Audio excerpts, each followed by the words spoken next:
All right, so we're now recording. I'm going to repeat what I said just a minute ago. So for this week's group assignment, I only need one submission for the entire group. So if you want to pick somebody that finalizes the assignment and then submit it, that's fine. If your whole group wants to send it in, I'll probably only pick one of them. So very important, just I only need one person from each group to submit that assignment. With the peer evaluation, everybody has to submit one of those, okay? So one group assignment from one person in the group, and then a peer evaluation from everybody. And there are two different drop boxes for both of those things. So don't get those mixed up. Pay attention to what you're submitting, okay? Going through Packback, you're all getting it. It seems like you're asking some really good questions and coming up with some great answers and responses to each other. I'm very impressed with how that's going so far. What is the project even on? Good question. If you look at week 4, project number 1, it's going to give you exactly what we're going to be looking at on I think it's week 15 is going to be when everything's due, when the presentation's due, when the paper is due. I think your rough draft, I believe, is right around week 12 or 13, I believe, one of those weekends or one of those weeks. So you have a lot of time to get together and start generating ideas of what you want to do. Now, you can pick one of two ways. You can do a literary review. Back at the beginning of the semester, a couple weeks ago, I walked you through going through the library and coming up with a research idea. So when we're developing a hypothesis, we're taking what is known. We have two ideas that are known. For example, we know that areas with high lead content lead to developmental delays with children, okay? So knowing those two things, maybe we got a question as far as do children in inner cities tend to have higher rates of developmental delays based on those two things that we know. So you would go out and you would research different aspects of that and then combining them to come up to synthesize your own conclusion.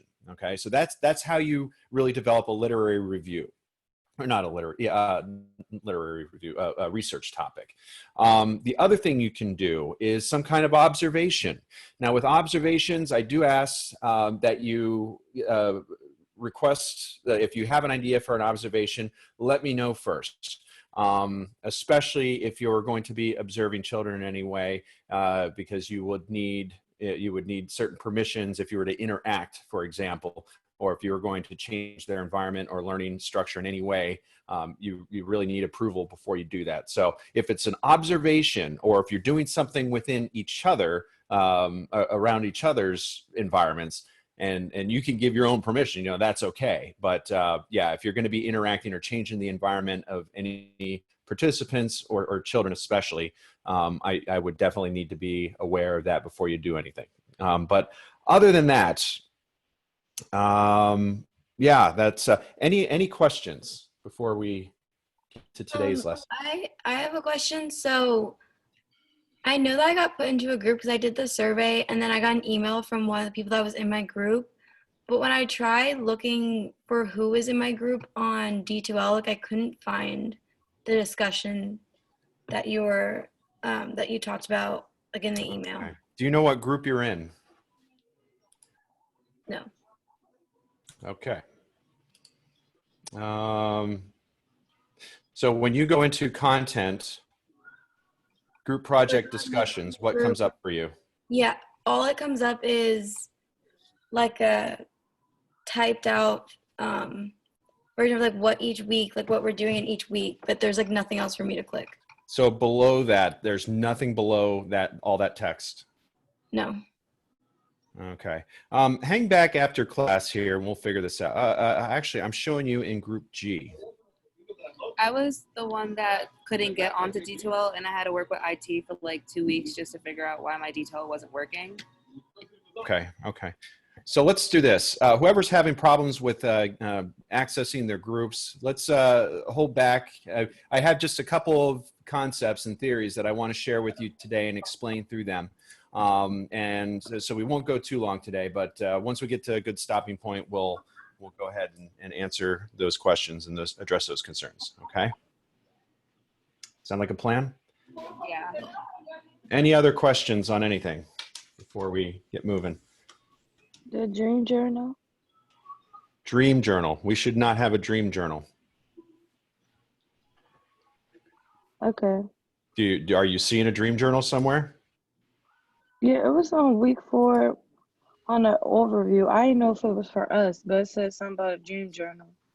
Okay. Personal equilibrium. Because this week we have personal. It's on the homepage. Oh gosh, are you serious? So under. Yeah. Let me see. Dream journal. I'm not seeing a dream journal on the homepage. I saw the dream journal too. Is it still there? It was there, but I remember last week you saying that that was for a different class. Yeah. What happened is I migrated another class over into this one, and some of the assignments came over with it. But I thought that I had deleted all those old assignments, so you shouldn't be seeing that anymore. I don't see it on the homepage anymore. Okay. All right. Yeah. So it looks like it's gone now. So yeah, if that happens, hopefully that doesn't happen again. I think I addressed all those ghost assignments, and we should just have what we're doing. All right. Any other questions before we get moving? All right. So I'm going to, I'll share my screen here with you in just a second. So just to kind of lead up into what we're going to be talking about from for this lesson for this week for chapter 6. We kind of last week we talked about growth and development.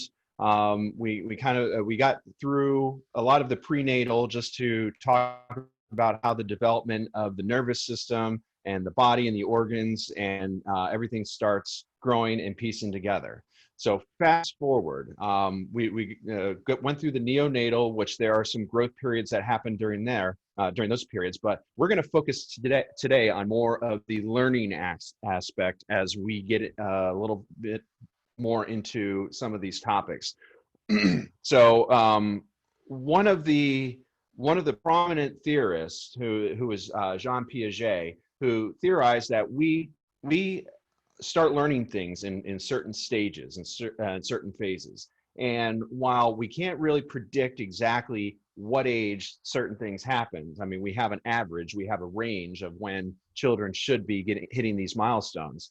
But for the most part, we do know that they happen in a certain order. And back at the turn of the century, that's what Jean Piaget did, actually more towards the 50s and 60s. But he looked at what these stages were, what were some observable features of these stages. And that's where he spent a lot of his work. Now, and as we'll talk about as we get through this, while there are some limitations to what he describes, and there's definitely some counterpoints and other theorists that had come up with other theories, that seems to be a lot of what we look at and what we compare to as far as theories, modern theories, and education, ways to educate children and develop them cognitively. Okay, so today we're going to I want to cover two topics. I want to cover Jean Piaget's stages, and I want to cover Vygotsky's social learning, social development. Okay, so because those are two that are probably going to come up, keep coming up throughout this course. And if you're going into childhood development or any kind of education, these will also come up for those classes. So I do want to spend a little bit of time just explaining what these look like, okay? So let me share my screen with you.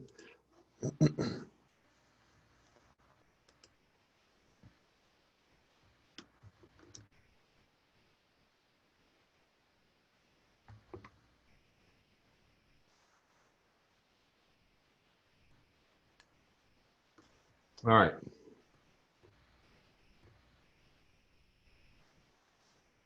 So first person we're going to talk about is Jean Piaget.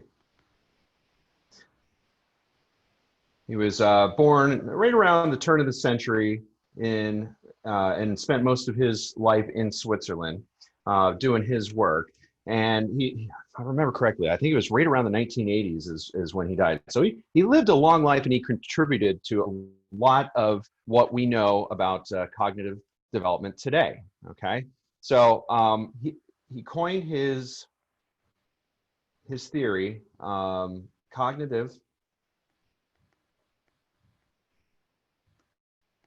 developmental theory.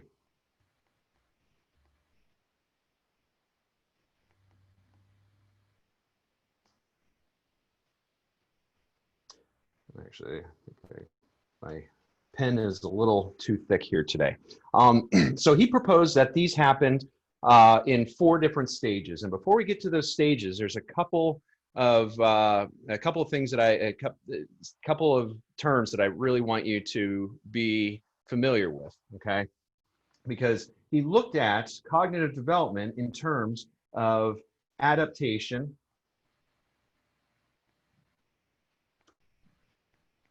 which entails assimilation and accommodation.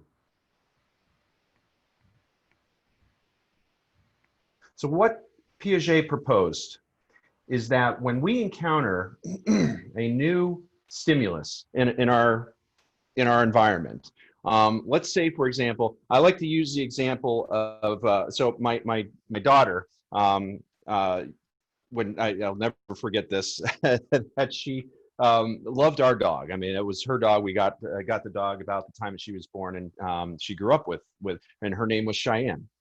So Cheyenne, you know, she had a difficult time calling her name, but she understood her name at a very young age. So, you know, right around 2 years old, she was able to identify Cheyenne as being a dog. So, sorry for my crude drawings here. I am not an artist. That's why I got into science. Let's see here. Anyway, so that's my daughter. Okay. Again, bad drawing. So she knew that my dog is going to be even worse. Sorry, folks.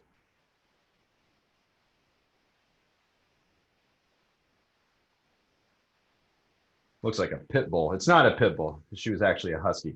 So she knows that something with 4 legs and fur is a dog.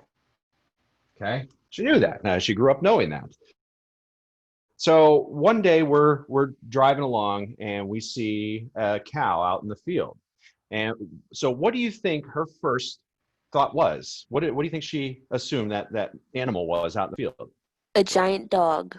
Right, because it has 4 legs. Right? It looks like a dog, a little bit bigger than a dog. So she used a process called assimilation. So assimilation is taking what you know and applying it to other things that you don't know. Assimilation, I already had that up there. Okay, so does that make sense? So using your current schemas, because when we start developing our own thoughts and even emotions and just experiences, remember what I said, we like routine. So we like to package things up into this nice little package and we put it somewhere. Now, Jean Piaget called these packages schemas, or schemas, however you like to pronounce it. I've heard both. So these schemas or schemes are little packages, little boxes that we know what a dog is. Furry, 4 legs, stands on 4 legs, probably a dog, right? That's a good assumption. That's a safe assumption. However, when we interact with my daughter and we tell her that this dog is probably a little bit different. So instead of looking at it as a dog, maybe it's a little bit bigger. It's got horns. It's got a bell on it, right? Might have udders. But she's going through a process now called accommodation, which is creating new schemas and adjusting to the old ones in her environment. All right, so does that make sense? So assimilation is using previous schemas or schemes. Previous, oops, sorry.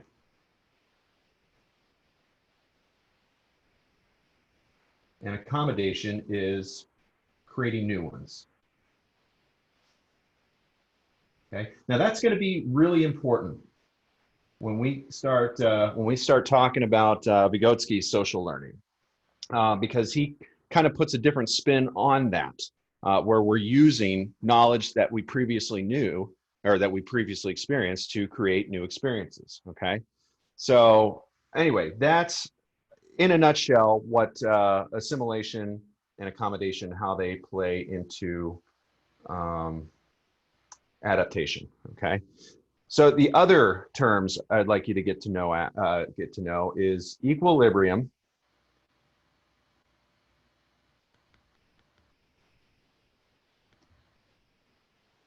and disequilibrium. Oh, that was a G.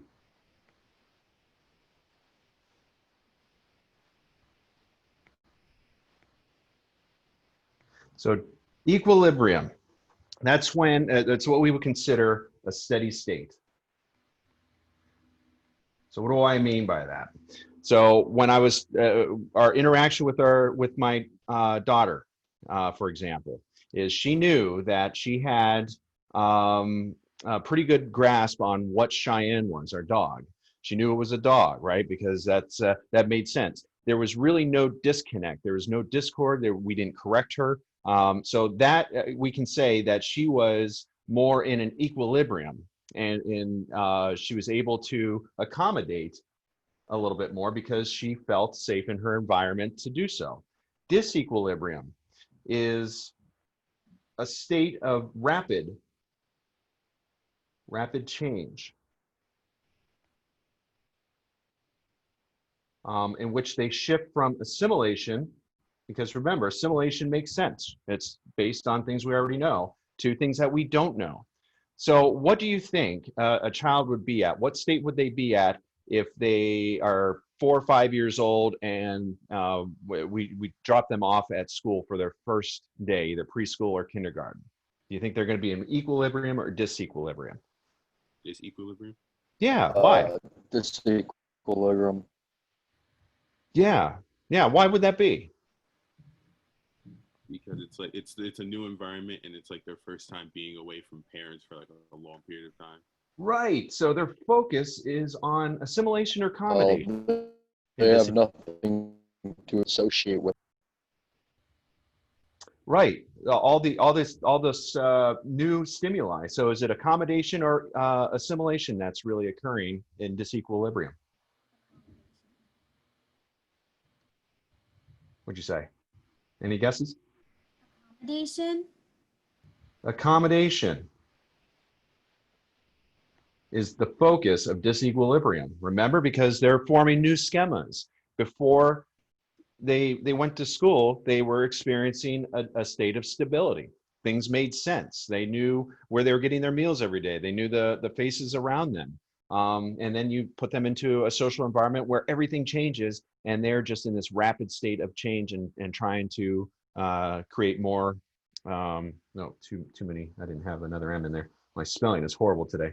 But anyway, just experiencing a new stimuli in their environment, which is accommodation. Okay, so let's kind of walk through the stages and what they look like. And I have a short video to kind of demonstrate how these play out. So what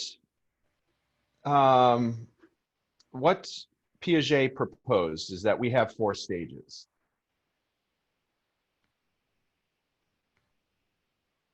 Those stages are sensory motor,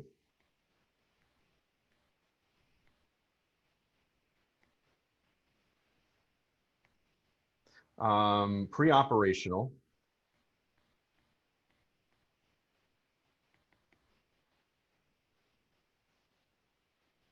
concrete, operational,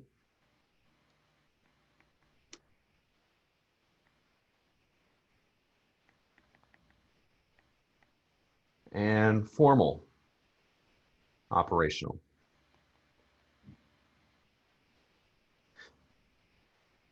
So when we use the word operation, what we're doing is we're describing what the child is doing, and they're operating their environment, they're interacting with their environment. And that's kind of what Piaget suggested, is that in order for a child to get into the pre-operational stage, he or she needs to be aware of how they're able to interact and what the relationship is to nature, of things disappearing and reappearing, and quantity and volume, and just basic physics, really.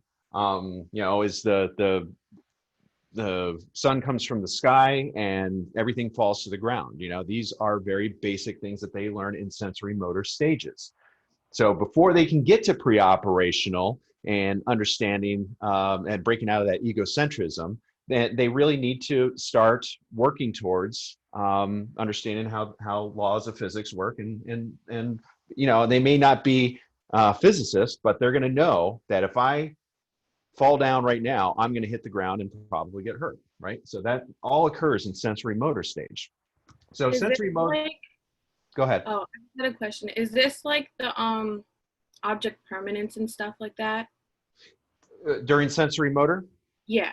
They start learning about object permanence, and I'm going to show you a video that shows an example of what that looks like. So object permanence. Well, I'll tell you what. Let me get to that here in just a second, and we'll make a note of that. Object permanence.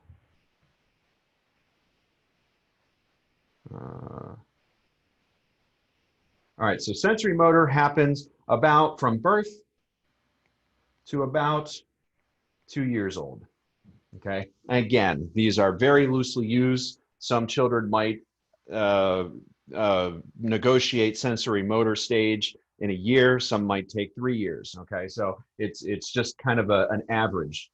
So don't think that just because a child is 2 years old and they haven't mastered sensory motor stage, there might be indications that there's some developmental delays going on there, but it's not a hard and fast fact. Okay, so operational happens from about 2 to 7, or 3 to 7, if you want to get technical.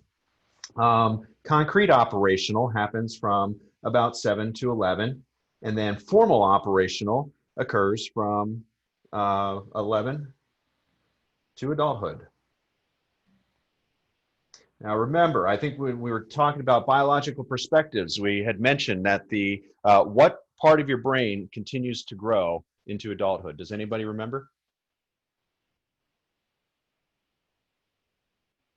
It's a lobe of your brain. Anybody? Was it the frontal lobe? Yes, exactly. Thank you, Robert. Yeah, it's the frontal lobe. The frontal lobe, keep in mind, the rest of our brain is pretty well developed up through about probably around pre-operational and concrete operational. We have a pretty well developed brain, except for the frontal lobe, which continues to develop well, at least that we know of, well into our 20s. So anyway, and that would explain why we don't really have an end date, an end age on adulthood, okay? Because it continues to grow. We learn to break away from functional fixedness. We learn to come up with ideas and goal setting and problem solving a little bit more maturely when we get into our 20s and 30s, right? So it's really an evolving process. It's formal operation according to Piaget. All right, so object permanence. Somebody had mentioned object permanence. Object permanence is the child coming to understand that things that aren't in front of them, that they don't see, don't exist. Okay, so for example, many of you that have interacted with children or have children of your own, there's probably one of the most popular games is to do peekaboo. So when you're doing peekaboo, and you can kind of see the child's excitement when you reappear, but in that child's mind, they think that you're gone. They think that you cease to exist anymore when you cover your faces, and then you reappear to them magically when you uncover your face. So that's why they get such a kick out of it. It's not that they're amused, it's that they're happy to see you. You're their caregiver. You help them out, you give them food, and you nurture them. And that's a thrill to them to know that you haven't disappeared, or if you did disappear, that you've reappeared. So that's object permanence. Like I said, I'm going to show you an example of that here in just a little bit. A couple other terms before we get into, so once the child has really established that things that have disappeared, maybe I can go back and I can look for the last place that I saw that and it disappeared. And when we see that occur, we know that they're probably negotiating, or they've negotiated the sensory motor stage and moving on to more pre-operational. So pre-operational, your book covered 3 terms that I want you to be familiar with also. Egocentrism,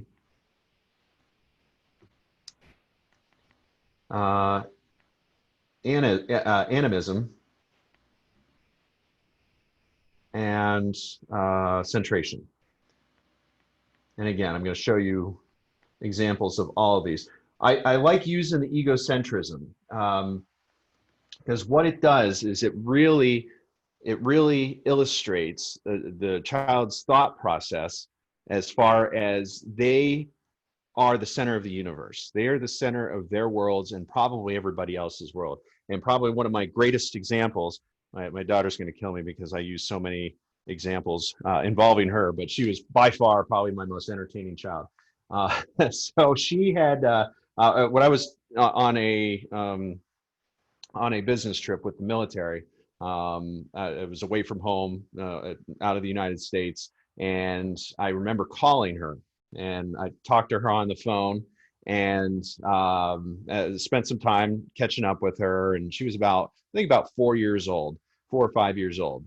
And as I'm talking to her, I asked if mommy's there. And I didn't hear anything. It was just very silent.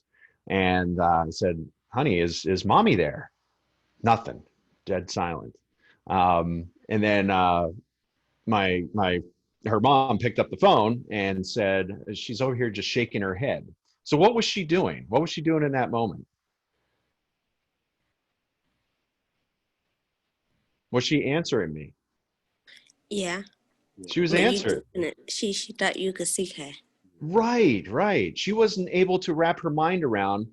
She was doing her job. She did her part, and she answered me like I had asked her. But she failed to understand that I couldn't see her. So that's egocentrism. That's a great example of egocentrism. Is they don't think from another person's perspective, and that really defines the pre-operational stage.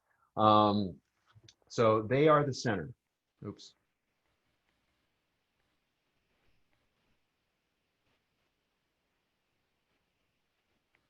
So animism, they are the center.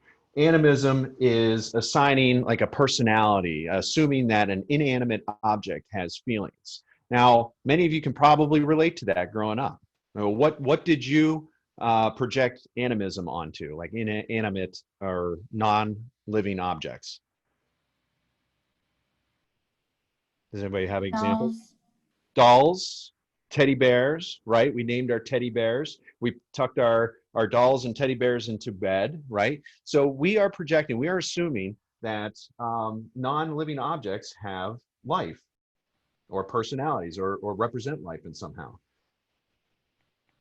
Why is that? Going back to assimilation, right? Oops, non-living objects have life. Going back to assimilation, we know that things with 2 legs and 2 arms and a head are probably humans. They're probably representative of people that we know or beings that we know in our lives. So we assume since mom has feelings and dad has feelings and brothers and sisters or friends have feelings, that animals or inanimate objects do too. So that's the idea behind animism. So centration is the focus on, and I'll give you an example, focus on amount and not quantity.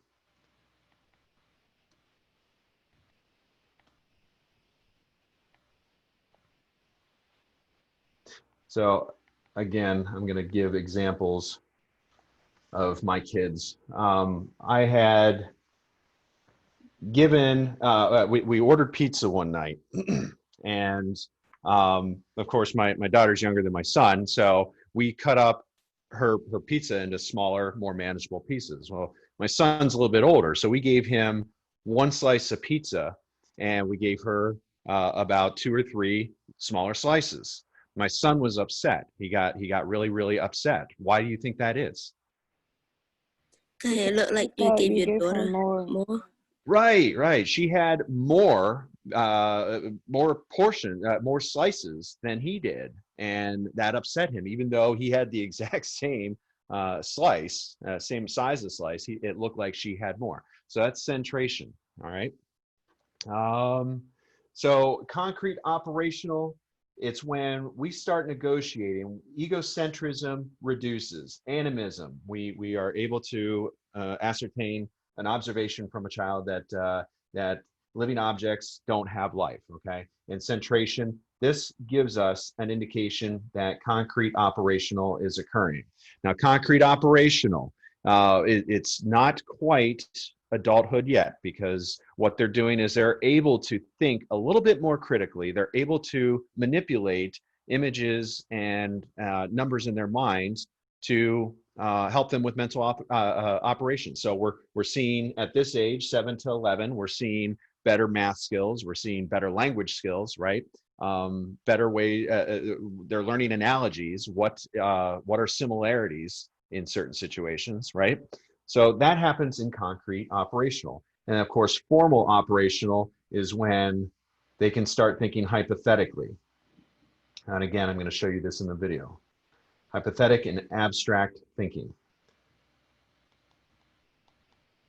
All right. So those are the stages of Piaget. I'm going to see if I can find this video for you. It's a great demonstration of how all of these work. Bear with me here. Ugh. Too many screens.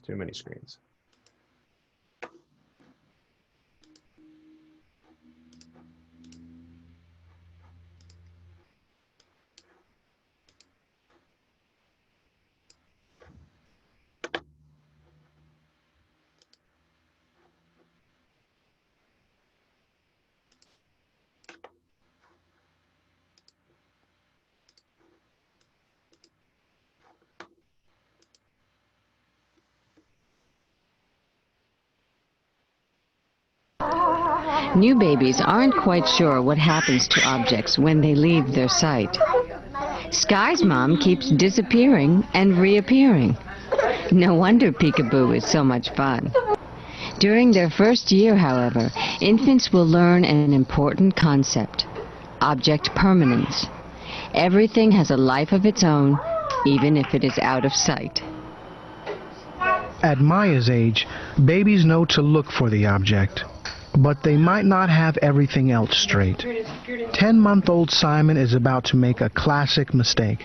Although he watched us place the toy plane under the white cloth, he'll look for it where he last found it, not where he watched us hide it. Can you look at these 2 glasses? Do you think that they have the same amount of juice?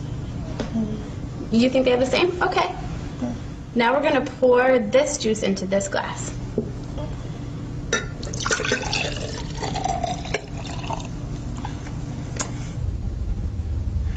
Now, do you think that this glass has more juice, this glass has more juice, or do you think that they have the same amount? That one has more. This one has more, and why do you think that this one has more? Because it's taller.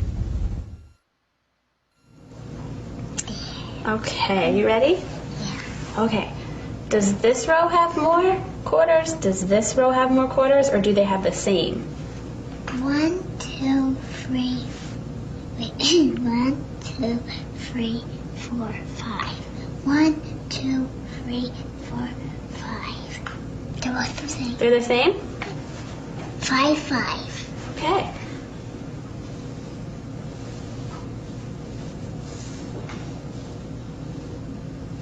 Okay. Does this row have more quarters? Does this row have more, or do they have the same? This one has more. That one has more quarters? Yeah. Why does this row have more quarters? Because it's more far away. It's more far away? Yeah, it's like more far away than like that. Looks like bigger. All right, we're gonna play a game with the graham crackers, and we're gonna share them between me and you, okay? Okay. Okay.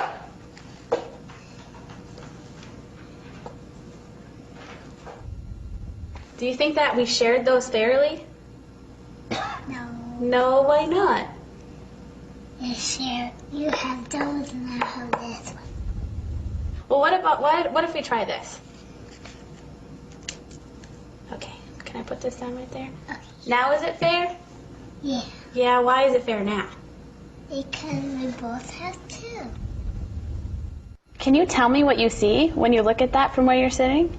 All right, so that was an example of law of conservation, where you saw her fill up the beaker with the same amount of liquid, but they assume because it's taller, it means more. And same way with the quarters and the graham crackers. So now we're going to have a look at egocentrism here. What are some of the things that you see?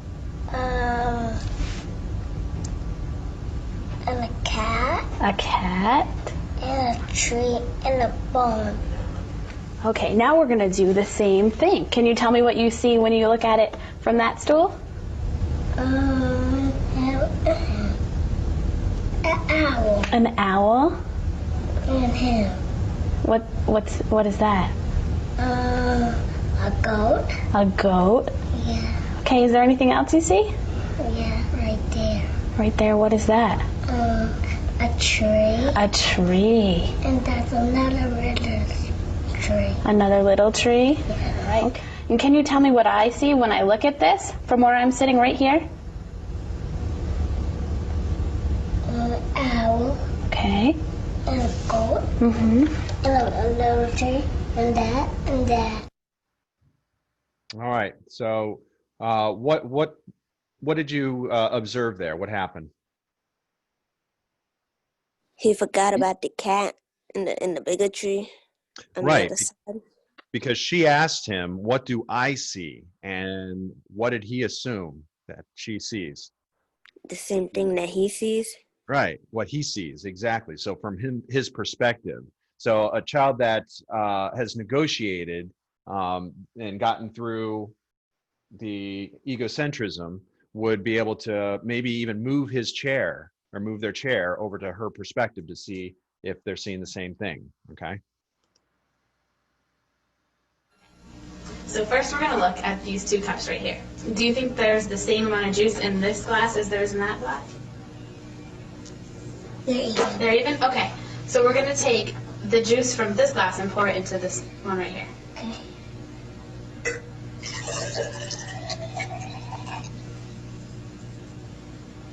Okay, so now we're going to look at this glass and that one. So do you think that there's more juice in this glass, more juice in this glass, or do you think that they have the same amount?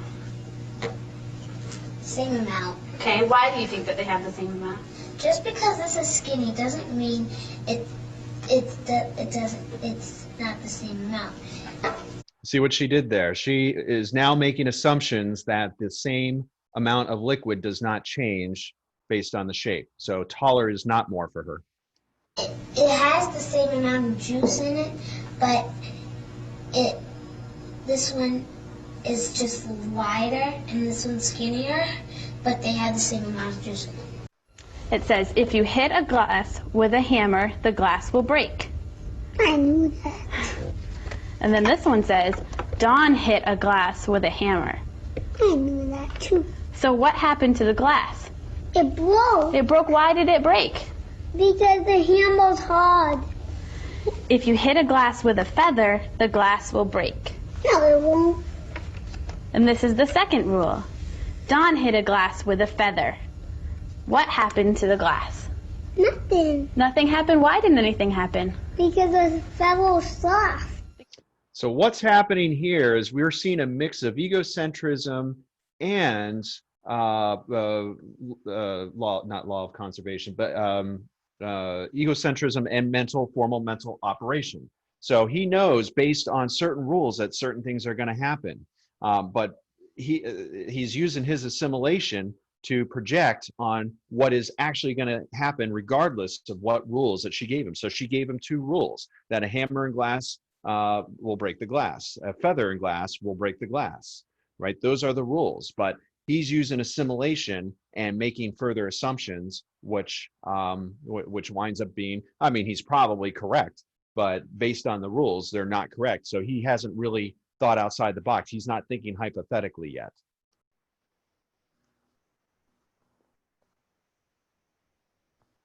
If you hit a glass with a feather, the glass will break. Okay. And the second one, Dawn hit a glass with a feather. What happened to the glass? It broke. And why did it break? Because the rule says if you hit a glass with a feather, it'll break. So if you hit a glass with a feather, it broke. All right. So you kind of get a sense of what those look like, right? All right. So get back to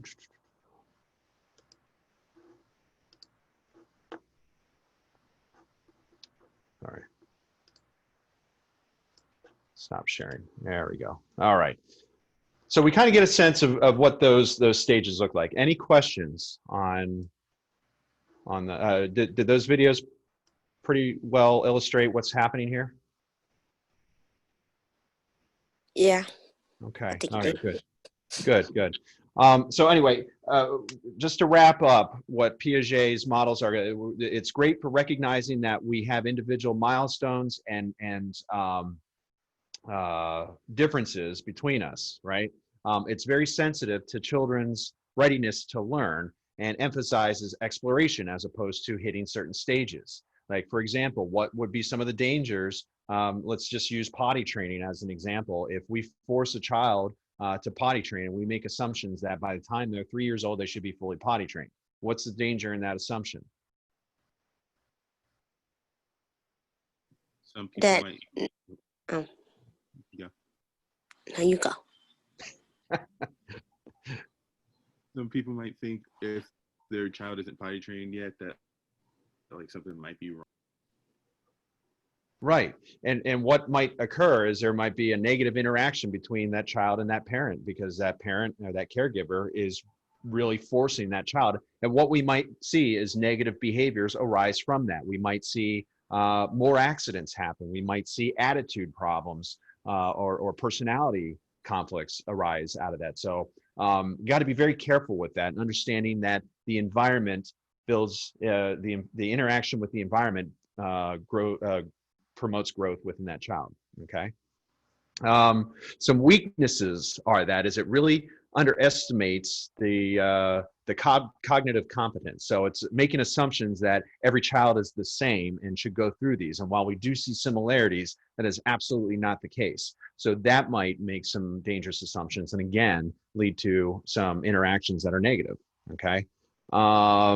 We also, one of the other weaknesses that your book identified is that it's vague concerning the mechanisms of change. So we don't know exactly what causes the change. We just know that they occur and usually in these stages and usually around these time frames. Okay, so it's not very scientific. So those are just some limitations. All right. So really quickly, I do want to go over some elements of Vygotsky's theory, sociocultural perspective, okay?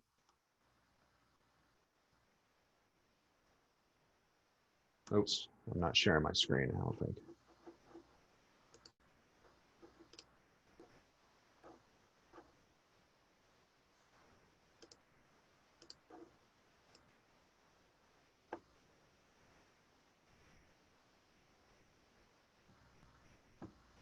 All right, so Vygotsky, oops, flashing occurs again.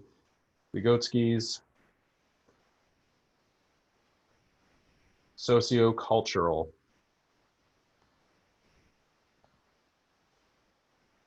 perspective.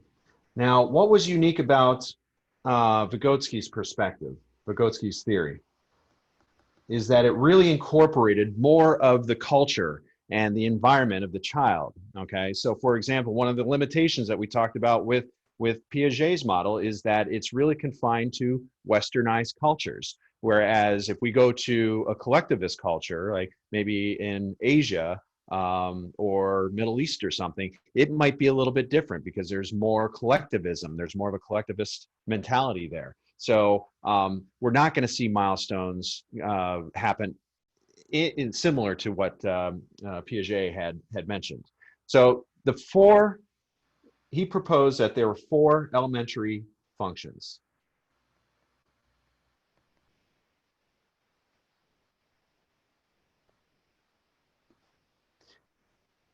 And he identified them as attention, sensation,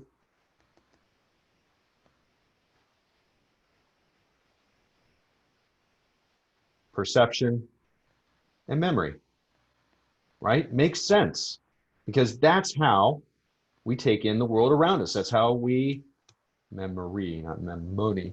That's how we take in the world around us. So developing these through different interactions, either through communication with our caregiver, with what he called a tutor, or a guide, somebody that helps you learn, that has more knowledge than you do, raises these to their level, to the point where maybe they start becoming a little bit more hypothetical and abstract on their own, and one day becomes a teacher themselves, right? So as these functions increase, they're able to perceive more, they're able to remember more through a process called scaffolding, which I'll talk about here shortly.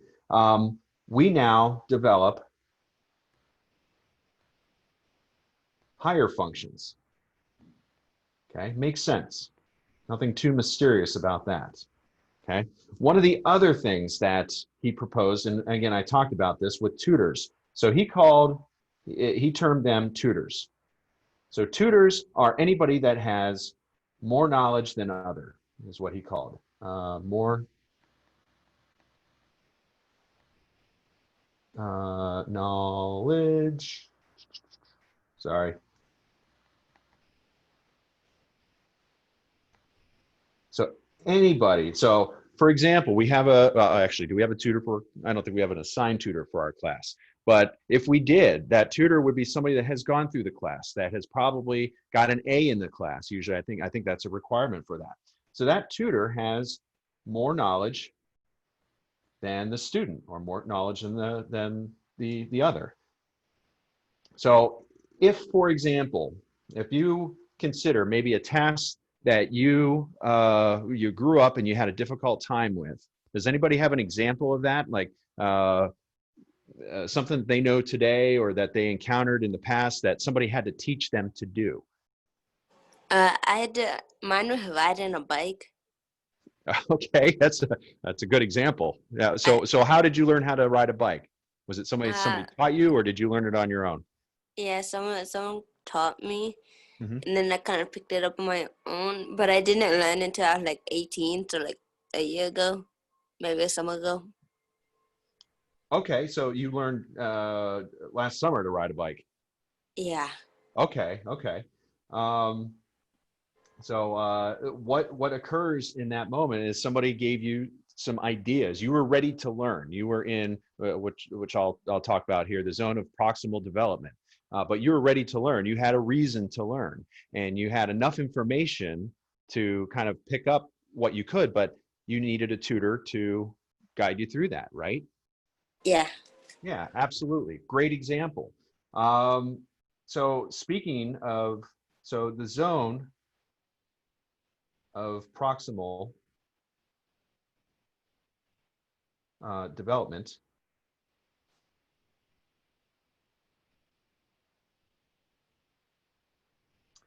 looks at what we can do with assistance.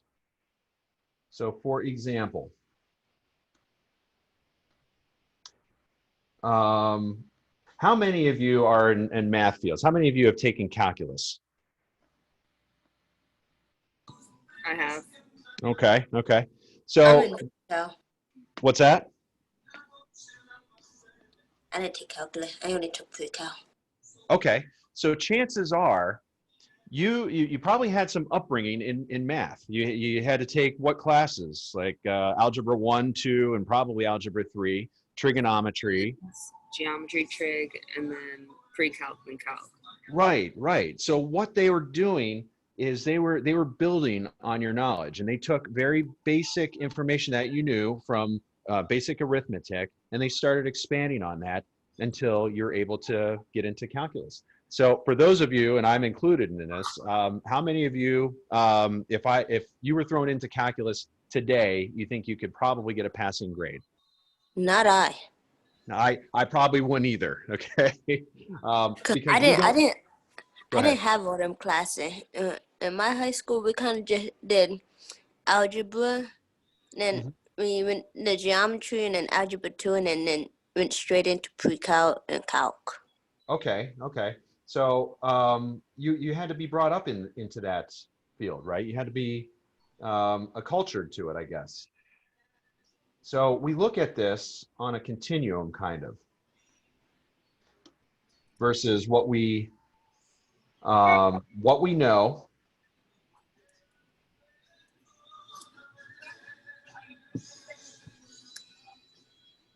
versus don't know, what we don't know. So for example, calculus, okay? So if we tried to teach calculus and we're over here at multiplication, that's going to be a hard leap to get over here, isn't it, to calculus, right? So what we can look at this as is you're taking classes that expand your zonal, your ZPD. And those could be different classes, algebra 1, 2, and 3. And the education system, this is kind of why they build it this way, is to get you a little closer to understanding the things that we don't know. But we have to be ready to learn in that ZPD. We have to have a motivation to learn.